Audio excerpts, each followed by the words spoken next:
Cito here with Paramount Residential Mortgage Group. Today is a great day. We're here at our 8th annual leadership conference, and this time it's being hosted at the beautiful Marriott Marquis Hotel right here in downtown San Diego. In fact, we're looking right out on the beautiful harbor, and I have a very special guest with me. In fact, I have one of the partners in PRMG, Mr. Gary Malice. How you doing, Gary? Good. Good to see you, brother. Thank you for having me. Okay, thank you for being here and giving of your time. So you just left the stage a little bit ago yourself. How did that all go for you? Well, I didn't trip going up or down the steps, so it was a success. That's good. I think it went well. Again, I don't ever judge my own performance, so I wait to see what other people say. I'd like to think it went well. I talked to Chris last night about what he wanted to cover, so I think I covered the messages he wanted. But usually throughout the day or evening, I get a better idea and sense for what I covered. If I just judge myself, I'd never think I do particularly well. But I don't think I was god awful, so I'm sure somewhere in there. I'm sure you did well, and an interesting point you bring up when you said what Chris wanted, and that's kind of how I was too.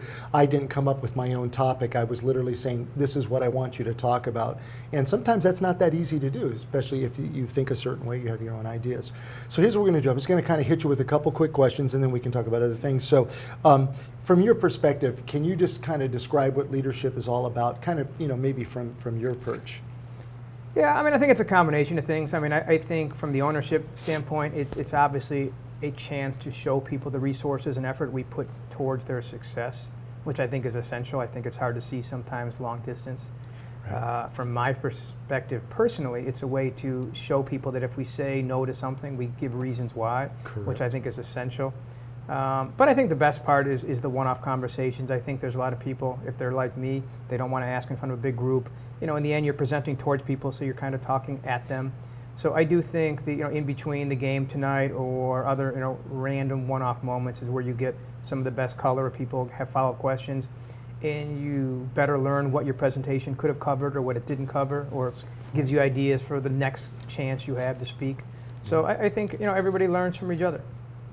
That's a really great perspective, and interesting enough, when I spoke with our CFO, Bill Johnson, he made a comment that sometimes at these events, people will pull you aside, and then they want to talk shop a little bit too. They have questions, like you said, that they want it while they've got you in person, they can get an answer out of you. And sometimes that's good. It actually creates a stimulating conversation, and more importantly, hopefully it brings some value to them. Okay, so I wanted to hit you on this one too. You've kind of all said it, but why is it important to attend leadership? I feel like it kind of rolls up into the other question, what is leadership all about? But why do you think it's important to attend?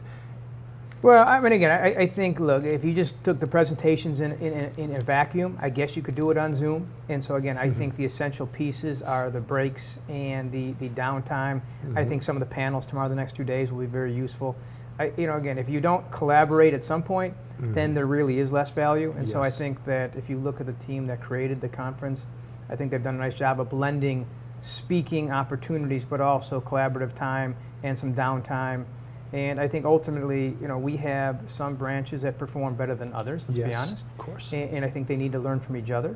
And I think some have different strategies. And I think, in the end, not everyone's going to copy something 100%. But I think if you take a little bit from different people, you can improve whether you're doing well or whether you're not doing well. Wow. But they traveled a long way. And like I said, if they're like me, I don't like talking in front of a big group, especially questions that would be specific to me. Sure. So I think it's the key is the one-off opportunities, and there's plenty of them over 3 days. Nice. I like that. You're the first person to make that point. And then the other question I guess I'll hit you with is, from a branch manager's perspective, what can a new branch manager get out of this event? And it's a good question. Now you're putting yourselves in the shoes of an originator. In many instances, our branch managers are producing managers. What would you say to that? Well, I'm not a branch manager, obviously, but if I were, I think what I would do is consider what my own business model is, and I would look to seek out those that have a similar model that are having success at PRMG. And so I'd look at a roster of sorts and see who's been here for a longer period of time. Now, again, I think the regionals and so forth are probably doing that already. But I think the key is to not feel like you're alone and to speed up the process of being new And the best way to do that is to find kind of a comrade in arms, so to speak, that has a similar model to you, even if it's a different community. Correct. And that's where, again, I still think that's where those one-off opportunities. I don't know how much they learn from just, again, us talking.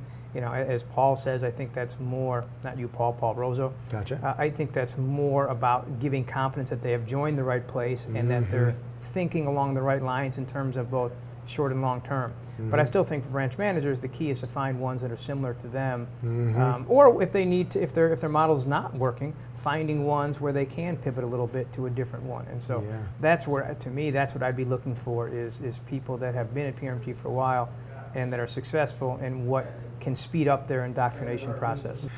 Yeah, so what I'm getting out of that, and you're actually the first person to actually bring that up, is, you know, what can be learned through the trials and errors and you know, tribulations, successes more importantly, from other managers that have been with PRMG for quite some time versus the new managers coming on board trying to get their feet wet. And I also like the part that you talked about too. There's a like-mindedness I really believe in. You know, you hear me talk a lot about the culture, and I always reinforce the culture, but there's something to be said when everybody is on the same page, when we're all moving in the same direction, when we're all, you know, in a mindset where we understand, starting from the top down. I think that's really important. So, listen, brother, I really appreciate you. And just for everybody, what is your official title? What is your official title? It's a mouthful. When you say that, it makes me nervous. I know, it makes me nervous to even say it, but Chief Capital Markets and Strategy Officer. There you go, Chief Capital Markets and Strategy Officer. And I've known Gary, just for the record, for the longest. I've known him since the First Magnus days. He was also a partner in First Magnus, an owner way back when, an amazing company at that. And it's just an absolute pleasure to rejoice with him again and carve out a new chapter going forward. So I really appreciate it, brother. Great. Thank you so much, Gary. Okay.